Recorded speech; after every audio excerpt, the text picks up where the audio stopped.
It's not that I absolutely love kayak fishing, it's more, kayak fishing is kind of like a means to an end, because ultimately the thing that I love the absolute most is catching the biggest, meanest, hardest fighting fish I can absolutely find, because that battle, that fight with those giant fish is, I mean, I'm getting excited right now just thinking about it. Kayaks are just something that helps me accomplish that. It helps me put me on those fish that I wouldn't have had the opportunity had I been stuck on the bank.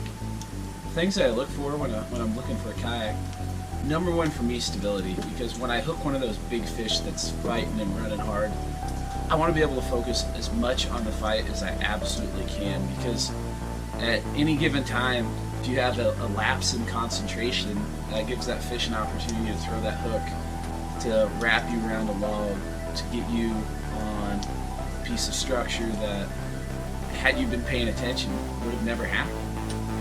Not having to worry about falling out of my kayak is super important to me.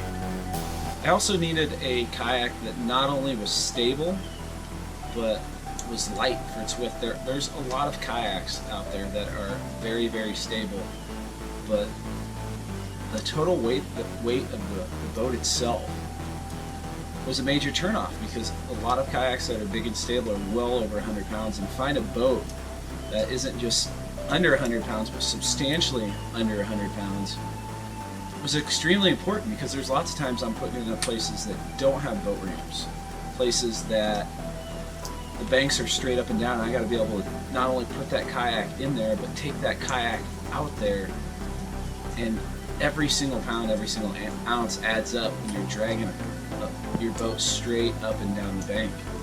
Paddleability is another one, because everything's a trade-off. I wanted a stable kayak, but I need a kayak that I'm able to paddle upstream. That's a unique combination that isn't really found in a lot of kayaks out there, and to test and try out a lot of different boats.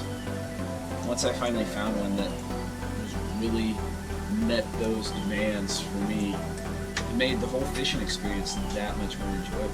Ultimately, I decided on the NuCanoe Frontier. Frontier 10, Frontier 12. They meet all those demands and even more. They're wide open, very customizable, and a lot of room, not only for any gear you want to take, but if you hook one of those giant fish, you have room for you have room for the fish, and it just makes the overall experience that much better, and that's why I fish out of the NuCanoe.